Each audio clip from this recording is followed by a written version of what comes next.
The red sun of Kepler 442b hung low in the alien sky as Tae-ho Kim walked through the small human settlement.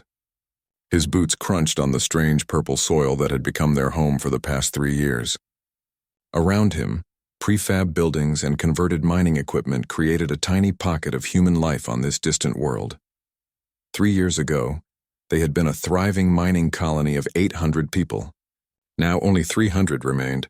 The great ion storm had changed everything. It destroyed their communication array and cut them off from Earth completely. No messages could get through. No supply ships could find them. They were alone in the vast darkness of space. Tae-ho stopped at the main power station and checked the readings. The fusion reactor was holding steady, but they were running low on replacement parts. Everything on this world had to be fixed, rebuilt, or made new from scratch. As a former Earth Defense Force engineer, he knew how to keep things running. But even his skills had limits. "Tae-ho!" called a voice behind him. He turned to see Sojin Park jogging toward him. The doctor's face was dirty but smiling. In her hands, she carried a basket of strange blue vegetables. "The new crop is ready," she said proudly. "The soil treatment worked. We'll have enough food for another month." Tae-ho smiled back. Sojin had worked miracles with the alien soil. When they first arrived, nothing would grow. The ground was full of metals that killed earth plants, but Sojin never gave up. She mixed the soil with waste from their recycling systems and somehow made it work. Now they could grow food that actually tasted good. "That's great news," Tae-ho said. "How are the children doing?" "Better. Young Mai and Jinsu are completely healthy now. The new medicine I made from local plants seems to work against the fever." Tae-ho nodded. 43 children lived in the colony. Keeping them healthy and happy was everyone's top priority. They were the future of this small human outpost. A loud beep came from Tae-ho's communicator. "Boss, you need to get to the sensor station right now," said Hyunwoo Lee's urgent voice. Tae-ho ran toward the sensor building. Hyunwoo stood inside, staring at multiple screens. The former security officer's face was grim. He pointed at one of the displays. "We've got company. 3 ships just dropped out of hyperspace. They're not human." On the screen, Tae-ho could see the alien vessels. They were dark and angular like giant metal insects. Each ship was twice the size of the largest human transport. Red lights pulsed along their hulls in patterns that hurt to look at. "Are they scanning us?" Tae-ho asked. "Yes, deep scans. They know we're here." Hyunwoo's jaw was tight. "Boss, these ships match the design of vessels that attacked the Tau Ceti colony 5 years ago. The ones that wiped out everyone." Tae-ho felt cold fear in his stomach. The Tau Ceti massacre had been big news when they left Earth. An entire colony of 2,000 people had vanished overnight. Only wreckage remained when the next supply ship arrived. "Send out an emergency signal," Tae-ho ordered. "All frequencies. Maybe someone will hear it. Already tried. Something is jamming our transmissions. We can't get anything past low orbit." The largest alien ship moved closer to the planet. On the communication system, static filled the air. Then a voice spoke in heavily accented English. "Humans of the surface settlement. I am Commander Zethfar of the Velthari Empire. You will surrender immediately and prepare for relocation." Tae-ho grabbed the microphone. "This is Tae-ho Kim, leader of the Kepler 442b mining colony. We are peaceful settlers. We have no quarrel with your people." Harsh laughter came through the speakers. "Peaceful? Your kind spreads like a disease across the galaxy. You take worlds that belong to superior species. But no more. The age of human expansion is over. We're just trying to survive here. We're not hurting anyone. You breathe our air. You walk on soil that should serve the Empire. Your very existence is an insult." The alien's voice grew colder. "I give you 72 hours to gather your people for transport. Resist and we will burn your settlement from orbit." The transmission ended. Silence filled the sensor station. Hyunwoo spoke first. "Transport means slavery. You know that, right?" "They're not offering to take us home." Tae-ho nodded slowly. He had heard the stories from other colonies. The Velthari Empire was expanding across this part of the galaxy. They enslaved or killed any humans they found. To them, humans were just another inferior species to be used or destroyed. "Gather the council," Tae-ho said. "Emergency meeting in 1 hour." Word spread quickly through the small colony. Within an hour, 25 people sat in the main meeting hall. These were the leaders, the specialists, the people who kept everyone alive. Faces around the room showed fear, anger, and determination. Yoonji Bae, the terraforming specialist, spoke first. "We can't fight 3 warships with mining equipment." We can try, said Dong-hyun Yu, the geologist. The tunnels I've been mapping go deep underground. We could hide there. For how long? Asked Young-Soo Nam, their communications expert. They have orbital superiority. They can wait us out or just blast the surface until nothing lives. So Jin raised her hand. What about evacuation? Could we take the mining ships and run? Hyunwoo shook his head. Our ships are built for moving ore, not long-distance travel. We'd run out of air before reaching the next system. The room fell quiet.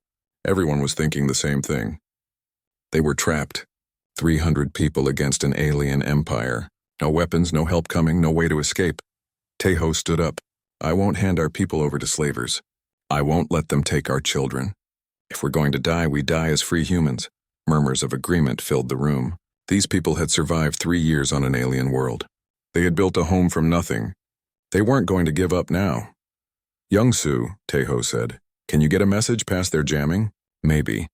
If I modify the mining laser array, I could punch a signal through their interference. But it would only work once before they stop it. Do it. Send a distress call to Earth, tell them what happened here. Even if no one comes to help us, at least Earth will know the truth about the Velthari. Young-Soo nodded and left quickly. Others began making plans. Eunji would prepare the underground shelters. Dong-hyun would map all the tunnel systems. Hyunwoo would organize defenses using whatever they could find. As the meeting broke up, Sojin approached Taeho. Do you really think anyone will hear our message? Taeho looked out the window at the alien ships hanging in the sky like dark stars. I don't know. But someone has to know we were here. Someone has to know we didn't go quietly. Outside, the red sun was setting. In 72 hours, their world would change forever. But tonight, the humans of Kepler 442b prepared to make their stand. Admiral Do-Yoon Choi sat in his office high above Earth's Pacific Ocean. Through the massive windows of the space station, he could see the blue planet slowly turning below. Ships moved constantly between Earth and the orbital platforms. Cargo haulers, passenger transports, and military vessels keeping the busy space lanes safe. His morning briefing was almost finished when Lieutenant Park rushed into the room. The young officer's face was pale. Admiral, we've received something you need to see immediately, she said, holding a data pad with shaking hands. Do-Yun took the device and read the message. His face grew darker with each line. The transmission was weak and broken, clearly sent through some kind of interference, but the words were clear enough. This is Young-Soo Nam of the Kepler 442b colony. We are under attack by the Velthari Empire. 300 civilians trapped. They demand surrender for slavery. We will resist. Tell Earth. Tell them we died free. Coordinates follow. The Admiral read it twice more. When did this come in? 15 minutes ago, sir. It was relayed through the Deep Space Monitoring Network. The signal is 6 months old, 6 months. The message had traveled across 200 light-years to reach them. Do-Yun's mind raced. Kepler 442b was supposed to be a peaceful mining colony. Last reports showed everything normal. What was this Velthari Empire? Get me everything we have on this system, he ordered. And find out who these Velthari are. Within 2 hours, Do-Yun sat in the main briefing room with 20 of Earth's top military officers. The news was worse than he had imagined. Captain Mi Young-jung stood at the front of the room pointing to a star map. Her usually calm face showed deep concern. We've lost contact with 14 colonies in the outer rim. We thought it was equipment failures or solar storms. Now we know better. She highlighted system after system on the map. Tau Ceti, last contact 8 months ago. New Shanghai colony, silent for 6 months. Port Harmony, 4 months. The pattern is clear. Something has been systematically destroying or capturing our settlements. Commander Wu Jin Kang added more bad news. Intelligence analysis suggests the Velthari Empire controls at least 50 star systems. They have hundreds of ships and millions of troops. This isn't a small raiding force. This is a full alien invasion. Dr. Jae-min Oh, Earth's top expert on alien technology, spoke next. We've recovered some wreckage from border skirmishes. The Velthari use organic metal hybrid ships powered by quantum cores. Their technology is advanced but not beyond our ability to fight. How many people have we lost? Asked Do-Yun quietly. Unknown, sir, replied Mi-young. If all 14 colonies were captured instead of destroyed, we're looking at maybe 200,000 prisoners. That includes 15,000 children. The room fell silent. 200,000 humans, enslaved, tortured, or dead. And Earth had known nothing about it. What are our options? Tu-Yun asked. The government wants to try negotiation first, said Wu-Jin.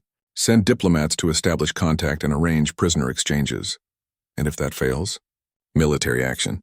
But sir, we're talking about crossing hostile territory to reach our people. The largest rescue mission in human history. Tu-Yun studied the star map. The Kepler system was deep in Velthari space. Any rescue fleet would have to fight its way through dozens of enemy-controlled systems. The risks were enormous. How long to organize a fleet? He asked. Mi-Young answered immediately. If we mobilize everything, the defense fleet, colonial guard, even the merchant marine, we could have 800 ships ready in 2 months. 800 ships, repeated Dr. O. That's the largest human fleet ever assembled. The logistics alone can be solved, interrupted Su Young-han, the fleet's chief engineer. I've been running the numbers. We strip every non-essential system to extend range, convert cargo ships to troop transports, use automated supply drones for resupply. It's possible. Tu-Yun looked around the room. I want honest opinions. What are our chances? The officers exchanged glances. Finally, Wu-Jin spoke. Against their main fleet? Probably 40%. But we wouldn't be fighting their main fleet. We'd be hitting isolated outposts and colonial garrisons. Our technology is roughly equal, but our ships are newer and our crews are better trained. The real advantage is surprise, added Mi-Young. They've been picking off isolated colonies for months. They don't know Earth has discovered their expansion. They won't expect a coordinated response of this size. Tu-Yun nodded slowly. And the Kepler colony? 6 months for the message to reach us, 2 months to organize the fleet, 4 months travel time, calculated Wu-Jin. If anyone is still alive there, they've been prisoners for a year. Or they're still fighting, said Dr. O. The message said they would resist. 300 miners with improvised weapons held off an alien invasion force for 6 months. That says something about human determination. Tu-Yun stood and walked to the window. Below, Earth continued its ancient rotation. Billions of people lived their lives without knowing that humans were being enslaved in distant star systems. Soon those same people would watch the largest military fleet in history disappear into space, not knowing if it would ever return. The government will want guarantees, he said. They'll want to know we can win before risking so many ships and lives. There are no guarantees in war, replied Mi-Young. But I know our people. Our crews have trained for this their entire careers. Our ships are the best we've ever built. And our cause is just. Plus, added Su-Young, we're not just going to rescue colonists. We're sending a message to every alien species in the galaxy. Touch our people and Earth will come for you. Tu-Yun made his decision. Start mobilization immediately. I want every available ship, every trained crew, every piece of military hardware we can spare. We launch in 8 weeks. Sir, said Wu-Jin carefully. 8 weeks might not be enough time to... 8 weeks. Tu-Yun repeated firmly. Every day we wait, more humans die or disappear. Our people in the Kepler system have been fighting for their lives for 6 months. They've earned the right to see Earth's flag flying overhead. The briefing room exploded into activity. Officers grabbed tablets and began making calls. Orders went out to every human world, every military base, every shipyard. The largest mobilization in human history had begun. Mi-Young approached Tu-Yun as the room emptied. Admiral, there's something else. The quantum physicists think they can boost our hyperspace drives. Cut the travel time from 4 months to 3. At what cost? Higher fuel consumption and increased engine stress. We'll have to overhaul every drive system after the mission, but our people will get there faster. Tu-Yun smiled grimly. Do it. I want to see the look on alien faces when 800 human warships drop out of hyperspace in their backyard. As Mi-Young left to begin preparations, Tu-Yun remained at the window. Somewhere in the darkness between stars, humans were fighting for their freedom. Earth had been silent too long, but soon the galaxy would hear humanity's voice. Backed by the largest fleet ever launched into the void, the rescue was coming. The edge of the Kepler system had been quiet for years. Empty space stretched between the outer planets and the distant stars. No one expected anything to disturb the peaceful darkness. Then reality tore open. A massive hyperspace vortex erupted into existence, crackling with energy and distorting space itself. From its swirling depths emerged ship after ship after ship. First came the destroyers, sleek and deadly. Then the cruisers bristling with weapons. Heavy battleships followed, their hulls scarred from a dozen campaigns. Finally, the massive carriers and support vessels completed the formation. 847 ships of the Earth Defense Fleet hung in space like a constellation of human determination. The largest military force in human history had arrived at the edge of alien-controlled space.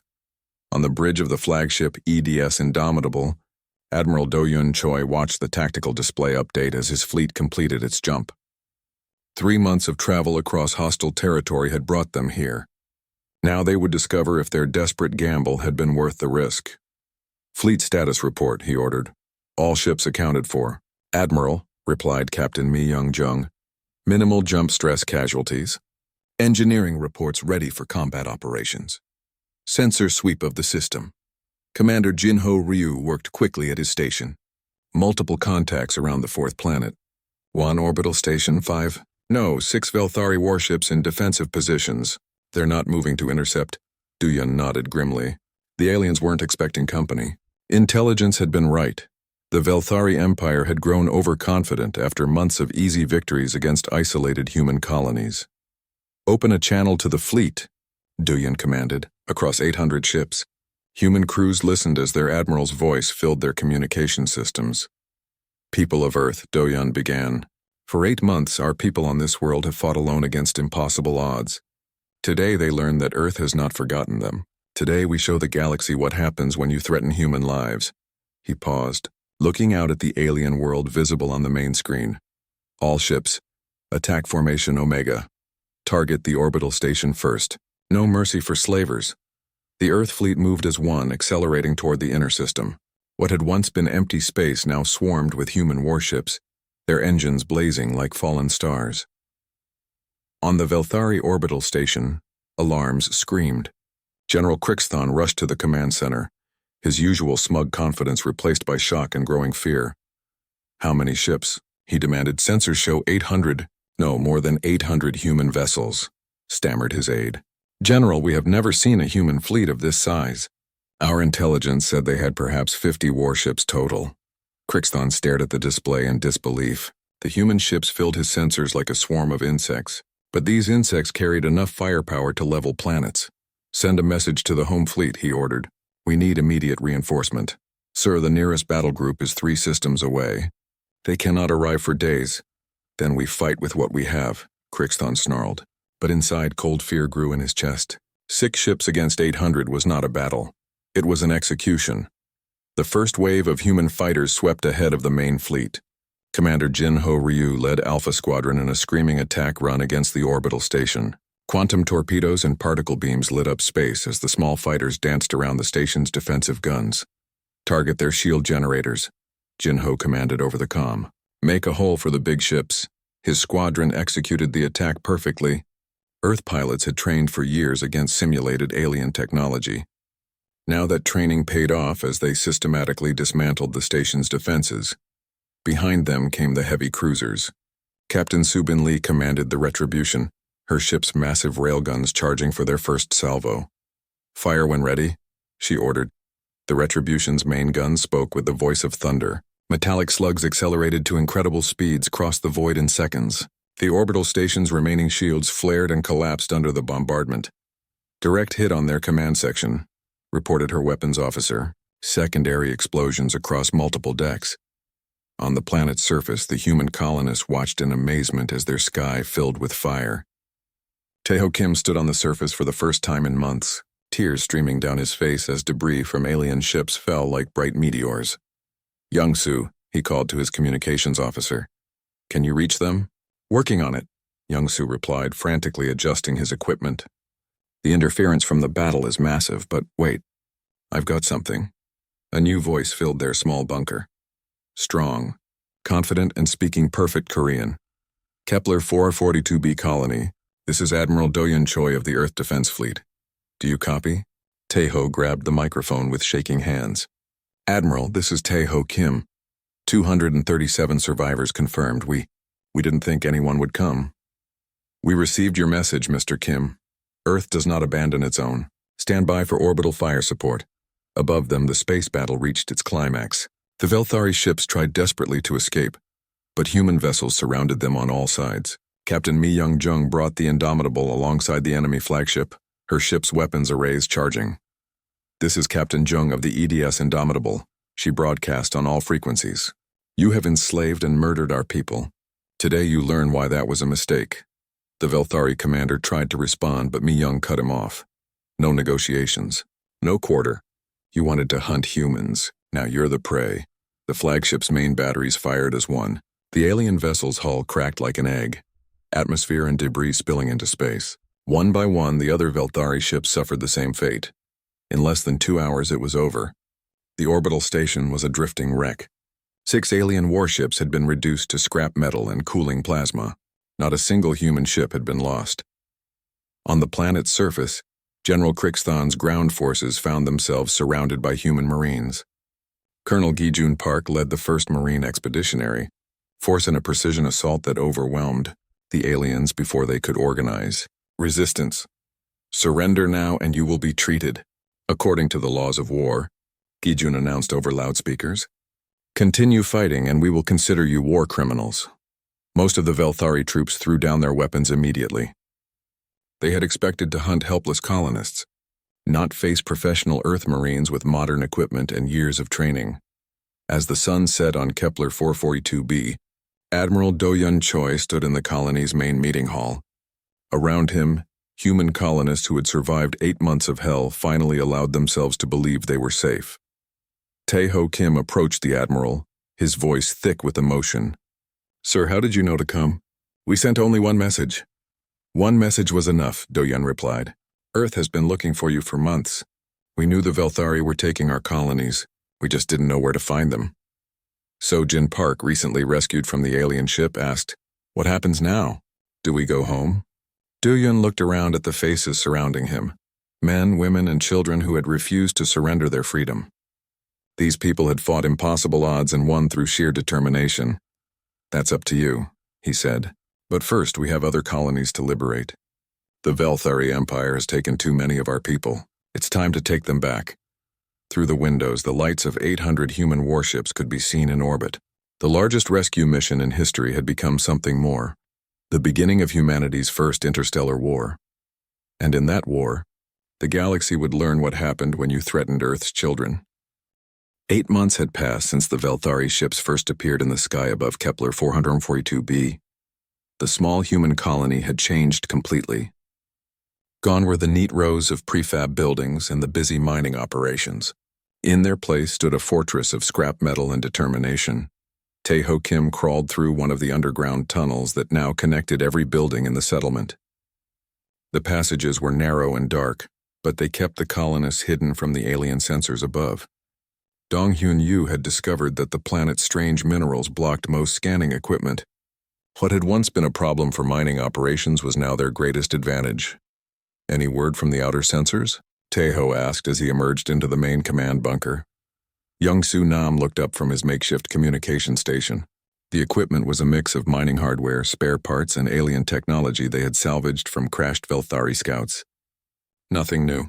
The orbital station is still there. 3 ships in high orbit, 2 more patrol ships doing regular sweeps." Tae-ho nodded.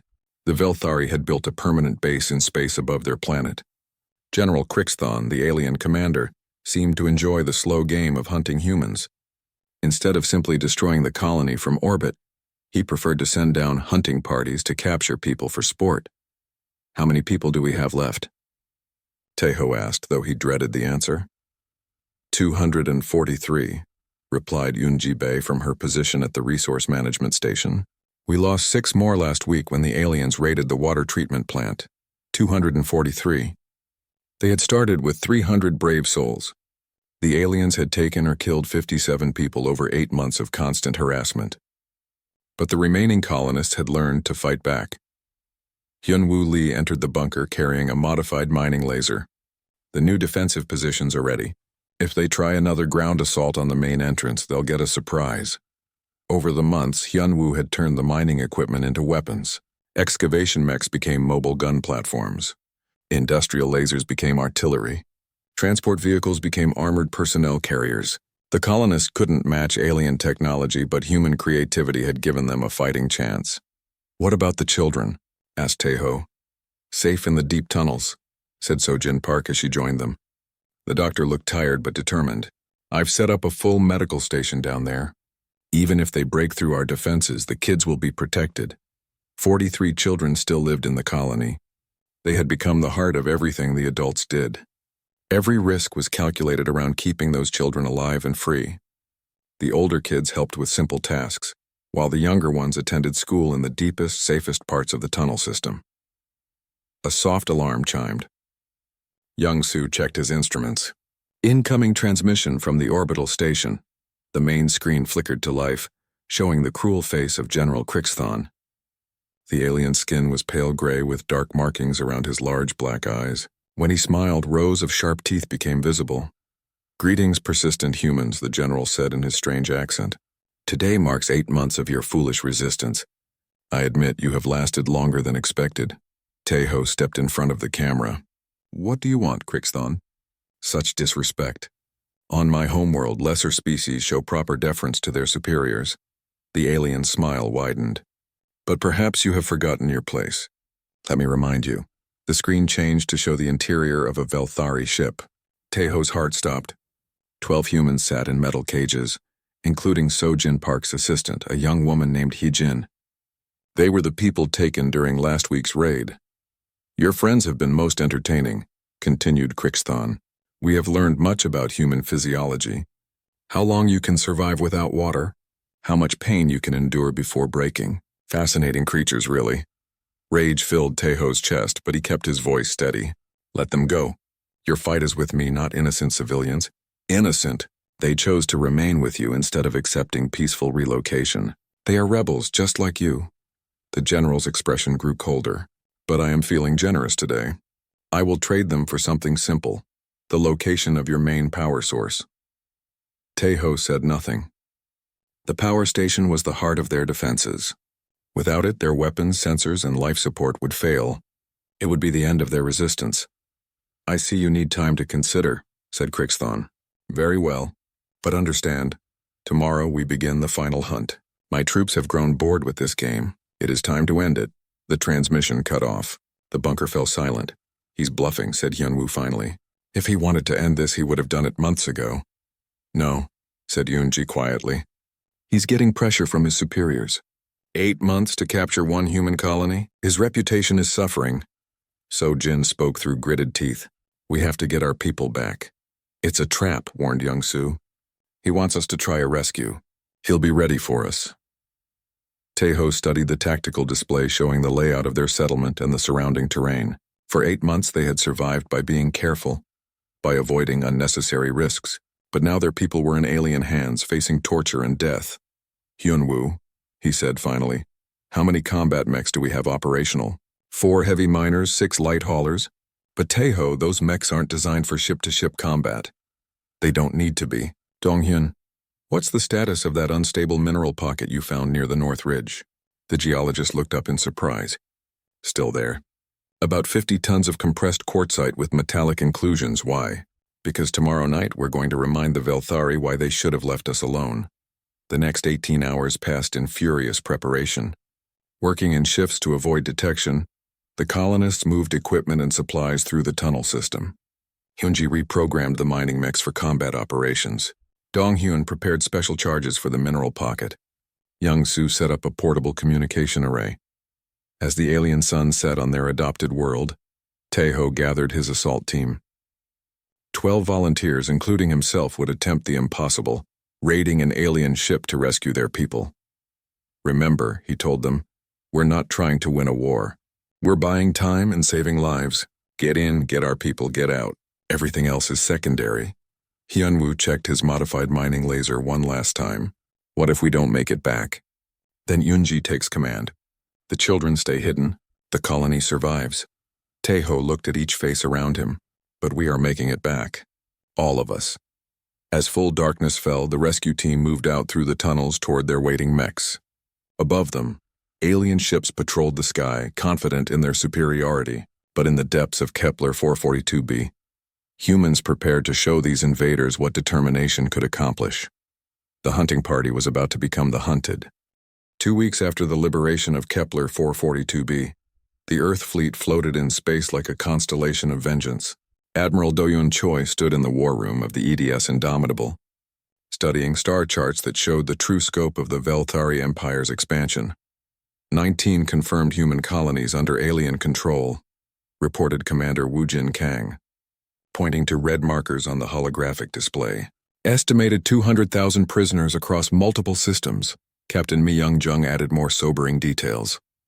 Intelligence from captured Velthari officers indicates 3 major strongholds. Centauri Prime has their main slave processing facility. The Korvash system houses their military academy, and Velthara itself is their sector capital. Dr. J. Muno looked up from his analysis of alien technology. The good news is their communication networks are slow. Word of our attack on Kepler hasn't reached their core systems yet. We still have the element of surprise. Admiral Choi nodded, but his expression remained grim. The rescue had been successful, but it was only the beginning. Every day they delayed meant more human suffering in alien hands. "What's our fleet status?" he asked. Chief Engineer Su Young-han consulted her reports. "All ships operational. Supplies good for another 6 months of combat operations. The new alien technology we've captured is already being integrated into our weapon systems." The captured Velthari equipment had been an unexpected bonus. Their quantum shield generators were more efficient than human designs. Their faster-than-light communications could cut coordination time between ships. Most importantly, their navigation computers contained detailed maps of the entire sector. "Recommendations?" Choi asked his senior staff. Woo-Jin stepped forward. "Split the fleet into 3 task forces. Hit all 3 strongholds simultaneously. The aliens won't expect coordinated attacks across such a wide area. That spreads our forces thin," warned Mi-young. "If one task force runs into heavy resistance, then the other 2 complete their missions and provide support," Woo-Jin replied. "We can't liberate 200,000 people by playing it safe." Dr. O raised a concern. "The aliens are calling for reinforcements. Our communications intercepts show messages being sent to their home galaxy. If we don't move fast, we'll face fresh enemy fleets." Choi studied the star map, calculating distances and timing. The plan was risky, but every military operation carried risk. The question was whether the potential gains justified the dangers. A soft chime indicated an incoming message. Lieutenant Commander Hee-Jin Kim, the fleet's communications officer, appeared on the main screen. "Admiral, we're receiving a transmission from the Zentari system." It's from humans, sir." The main display flickered to show a haggard face speaking in broken whispers. The man wore the tattered remains of a colonial administration uniform. "This is Director Park of the New Busan colony. If anyone receives this message, the Velthari have us in labor camps on Zentari Prime. 20,000 people in the main facility. They're working us to death in the quantum mines. Please, if Earth still exists, help us." The transmission ended abruptly. The war room fell silent. Tae-ho Kim, who had joined the fleet as an advisor, spoke quietly. 20,000 people. That's 66 colonies worth of prisoners in one location. "We have to move now," said Choi firmly. "Woo-Jin, implement your plan. 3 task forces, 3 targets, simultaneous attacks. But I'm making one change. I want the heaviest force hitting Zentari Prime. Those people have waited long enough." The next 48 hours saw frantic preparation as the Earth fleet reorganized itself. Task Force Alpha, led by Admiral Choi himself, would assault Zentari Prime with 300 ships. Task Force Beta under Captain Mi Young-jung would strike the military academy at Korvash with 200 vessels. Task Force Gamma, commanded by Captain Soo-bin Lee, would hit the sector capital with the remaining ships. Tae-ho found himself assigned to Admiral Choi's flagship as a special advisor on colonial operations. His months of fighting the Velthari had given him insights into their tactics and psychology that proved invaluable. "They'll try to use the prisoners as shields," he warned during the final briefing. "On Kepler, they threatened to execute hostages whenever we fought back effectively." "We'll be ready for that," replied Colonel Gi-jun Park, who commanded the Marine forces assigned to the ground assault. "Fast insertion, overwhelming force, secure the prisoners before the aliens can react." Dr. O had prepared special equipment for the mission. Non-lethal suppression weapons for areas with human prisoners. Enhanced medical kits for treating malnutrition and alien diseases. Portable life support for emergency evacuation. As the 3 task forces prepared to depart for their targets, Admiral Choi addressed the entire fleet one final time. 6 months ago, We thought humanity's expansion into space was over. The aliens believed they could pick off our colonies one by one, enslaving or destroying our people without consequence. Today we proved them wrong. His voice carried across 800 ships, reaching 40,000 human crew members. We go now not just to rescue our people, but to send a message that will echo across the galaxy. Humanity is not prey. We are not victims. We are the species that crossed impossible distances to reach for the stars, and we will not be driven back into the darkness. The three task forces jumped to hyperspace within minutes of each other, vanishing into the void like ships sailing into legend. 4 days later, Task Force Alpha dropped out of hyperspace at the edge of the Zentari system. Admiral Choi watched his sensors update as they detected the alien installations. Multiple orbital platforms around Zentari Prime, reported the sensor officer. 47 enemy ships in defensive positions. Sir, there's something else. Massive energy readings from the planet's surface. The main screen showed Zentari Prime in detail. The world was covered in massive mining operations that scarred the landscape like open wounds. Hundreds of installations dotted the continents, connected by transportation networks that moved constantly between the sites. 20,000 humans down there, said Tae-ho grimly, working in conditions that would kill most species. Not anymore, replied Admiral Choi. All ships, battle stations. Today we remind the galaxy why you don't enslave humans. The space battle for Zentari Prime began with a coordinated strike by human fighter squadrons. Commander Jin-Ho Ryu led the attack, his pilots weaving between alien defensive fire with practiced skill. Target their communication arrays first, he ordered. Cut them off from their ground forces. Meanwhile, Captain Mi Young-jung's task force emerged from hyperspace in the Korvash system. The Velthari Military Academy was heavily defended, but human ships had technological advantages gained from captured alien equipment. Their shields are rotating on a predictable frequency, reported her weapons officer. We can punch through if we time our shots correctly. Across 3 star systems, the coordinated human assault unfolded exactly as planned. The aliens had never faced attacks of this scale and coordination. Their response was confused and fragmented as human forces systematically dismantled their defenses. On Zentari Prime, Colonel Gi-jun Park led the largest rescue operation in military history. His Marines descended from orbit in specially modified assault ships, racing against time to reach the prison camps before the aliens could harm their captives. 1st Battalion has secured Mining Complex 7, came the report over his comm system. Estimate 3,000 human prisoners secured. They're in bad shape but alive. Similar reports flooded in from across the planet. Complex after complex fell to human Marines as 8 months of planning and preparation paid off in spectacular fashion. But the real victory came when Tae-ho Kim stood in the main prisoner camp on Zentari Prime, watching as 20,000 humans emerged from their underground hell into the light of freedom. Men, women, and children who had been given up for dead now looked up at the sky where Earth ships hung like protective stars. An elderly woman approached him, her face thin from malnutrition but her eyes bright with hope. "Are you really from Earth?" she asked in a voice barely above a whisper. "Yes," Tae-ho replied, his own voice thick with emotion. "We're here to take you home." As medical teams began treating the rescued prisoners and engineers assessed the alien installations, Admiral Choi received reports from the other task forces. All 3 operations had succeeded beyond expectations. The Velthari Empire had lost 3 major strongholds in a single day. More importantly, humanity had announced its arrival on the galactic stage in terms no species could ignore. But as Choi watched the rescued prisoners boarding transport ships, he knew this was just the beginning. Somewhere in the darkness between stars, the aliens were gathering their forces for retaliation. The real war was about to begin.